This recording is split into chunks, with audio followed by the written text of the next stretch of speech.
बिस्मिल्लाहिर्रहमानिर्रहीम। अस्सलाम वालेकुम। आज 24 मार्च बरोज बुध हम बात करेंगे इस्लामाबाद हाई कोर्ट में एक अहम चेयरमैन सेनेट इलेक्शन के हवाले से पीपल्स पार्टी की दरखास्त पर आज फैसला आया है, उसको भी डिस्कस करेंगे। इसके अलावा एहतसाब अदालत लाहौर में एक बार फिर नवाज शरीफ की पेशी पर लीगी रहनुमाओं ने कमरा अदालत को ड्राइंग रूम बनाने की कोशिश की है। इस पर जो है वो मोअज़्ज़ज़ जज साहब, फाजिल जज साहब जो है वो बरहम हुए हैं। उसकी तफसील क्या है, वहां पे कमरा अदालत को कैसे हंगामे में क्रिएट करने की कोशिश की गई, इसको जानेंगे आज के वीलॉग में। सबसे पहले मैं आपको बता दूं, जब भी लीगी किसी भी रहनुमा की पेशी होती है तो अदालतों को ये लोग अपना सियासी कटहरा समझने की कोशिश करते हैं। और अक्सर औकात जब भी हमजा शहबाज और शहबाज शरीफ की पेशी होती है उस वक्त नून लीगी, क्योंकि लाहौर एहतसाब अदालत लाहौर में ये लोग लाहौर में इनकी वैसे ही जो है वो सियासी लिहाज से ये इन्होंने अपने गुलूबर्ड जो पाले हुए हैं ये वहां पे ले जाते हैं, वो नारेबाजी शुरू कर देते हैं। और अक्सर औकात पुलिस के साथ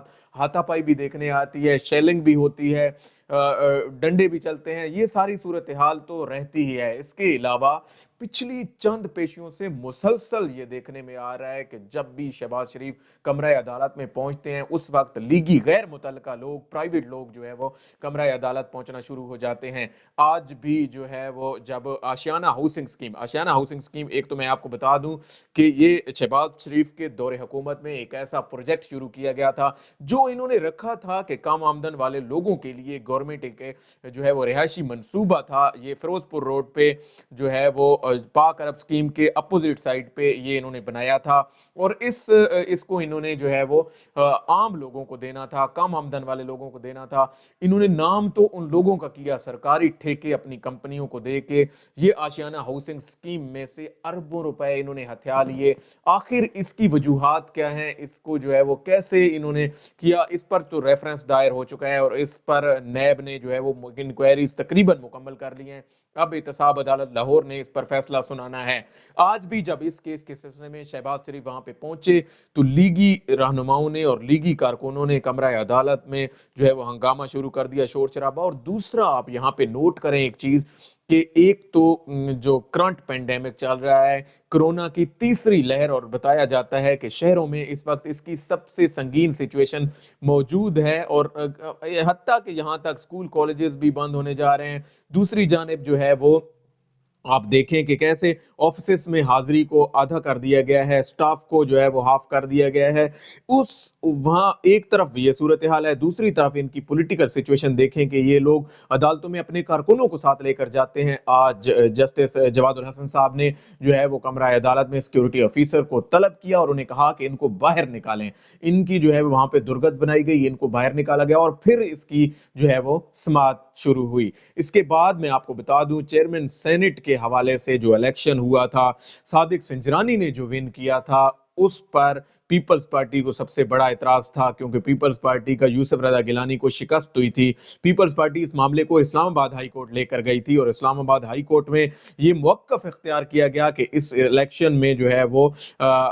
आर्टिकल 69 की जो प्रोसीजर है उसके खिलाफ गया है ये इलेक्शन। और इसमें इलेक्शन कमीशन का किरदार, फरूक एच नायक साहब उनके एडवोकेट हैं, उन्होंने ये एप्लीकेशन दायर की थी और इसमें मौक़िफ़ इख्तियार किया गया था कि एक तो इसमें प्रोसीजर को फॉलो नहीं किया गया आर्टिकल 69 के तहत, और दूसरा अहम बात जो उन्होंने इस एप्लीकेशन में की वो ये थी कि इलेक्शन कमीशन का कोई किरदार नहीं होता इस जो इलेक्शन है चेयरमैन सेनेट के इलेक्शन में। और चेयरमैन सेनेट के इलेक्शन में जो इजाज शाह साहब को मुकर्रर किया गया था वो प्रेसिडेंट अलवी साहब की जानिब से जो है वो उनको मुकर्रर किया गया था और उन्होंने जो है वो इस इलेक्शन को मुनक्किद करवाया। इस सिलसिले में मैं आपको बता दूं तो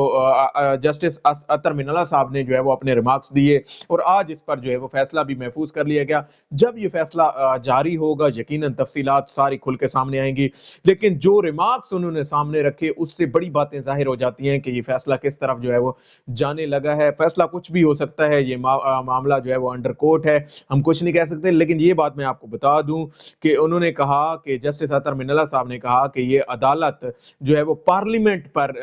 آپ یہ نہ سمجھیں کہ غیر ضروری تنقید کرے گی، کیونکہ پارلیمنٹ ایسا فورم ہے کہ اس کا استحقاق اور اس کی جو بالادستی ہے اس کو ہم کسی طور پر بھی جو ہے وہ ڈی گریڈ نہیں کر سکتے۔ ہم پارلیمنٹ کی بالادستی اور اس کا جو استحقاق ہے اس کو برقرار رکھنا چاہتے ہیں، لہٰذا اس معاملے کو جو ہے وہ ادھر ہونا چاہیے تھا۔ اس کے بعد جب فاروق ایچ نائک سے عدالت نے پوچھا کہ آیا کوئی سینٹ کی کمیٹی ہے موجود جو اس الیکشن کو دیکھ سکے، تو انہوں نے کہا کہ ہاں جی کمیٹی تو موجود ہے، لیکن کمیٹی کے پاس یہ اختیار نہیں ہے کہ وہ chairman senate, deputy chairman senate کو ہٹا سکیں۔ اس کے بعد جو ہے وہ اس سماعت پر فیصلہ محفوظ کر لیا گیا، اور اس کو آئندہ کے لیے جو ہے وہ اب جو ہی یہ جاری ہوگا، جو ہی اس کی ڈیٹیل فیصلہ جو ہے وہ جاری ہوگا، وہ ہمارے سامنے چیزیں آ جائیں گی۔ اب ہم آ جاتے ہیں فضل الرحمان نے جو اس تحریک کو شروع کیا تھا، پی ڈی ایم کی تحریک پہ آ جاتے ہیں، اور فضل الرحمان کے حوالے سے آج اہم انکشاف سامنے آیا ہے، اور یہ مقبول چاند کا ایک ٹویٹ سامنے آیا ہے، اور انہوں نے یہ کہا ہے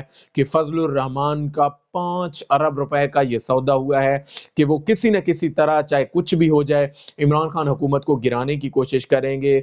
ایک یہاں تک بات نہیں ٹھہرتی، بلکہ آگے انہوں نے بتایا کہ 1.5 ارب جو ہے وہ ابھی تک وہ 1.5 ارب پہلے ہی لے چکے ہیں، اور اس میں سے جو بقیہ 3.5 ارب رہتا ہے وہ بعد میں ادائیگی ہوگی جب حکومت جو ہے وہ نواز شریف اور یہ جتنے بھی مافیاز ہیں، پولیٹیکل مافیاز ہیں، ان کا یہ وتیرہ رہا ہے کہ یہ لوگوں کو خریدنے کی بات کرتے ہیں، یہ اپنی دولت کے سر پر جو ہے وہ کھیلتے ہیں، اور اسی کے تھرو جو ہے وہ مختلف لوگوں کو، مختلف اتھارٹیٹیو لوگوں کو خریدنے کی کوشش کرتے ہیں۔ یہی سلسلہ، یہی وتیرہ ان کی اپنی تحریک کے اندر، اور فضل الرحمان جیسا شخص جس کے بارے میں یہ آتا ہے کہ وہ کرسی کے بغیر رہتا ہی نہیں ہے، کوئی بھی حکومت ہو، کوئی بھی گورنمنٹ ہو، اس میں فضل الرحمان کی چیئر لازمی ہوتی تھی، اس کی وزارت لازمی ہوتی تھی، چاہے کشمیر کمیٹی کی ہو یا وزارت ڈیزل و پیٹرولیم ہو، اس کی وزارت جو ہے وہ لازمی ہوتی تھی۔ یہ پہلی گورنمنٹ ہے، یہ 2018 میں پہلا الیکشن ہوا جب فضل الرحمان کو جو ہے وہ اس حوالے سے کوئی سیٹ بھی الاٹ نہیں ہوئی، اور اس کی جماعت میں سے اسے جو سربراہ ہے وہ ہر جگہ سے ہار گیا، اور اسے کوئی سیٹ بھی الاٹ نہ ہوئی۔ اب بھی اس کا سینیٹر نہ بننا یہ کچھ تو ہے جس پر جو ہے وہ یہ تحریک میں ابھی تک اس فساد کو جو ہے وہ جاری رکھے ہوئے ہے، اور وہ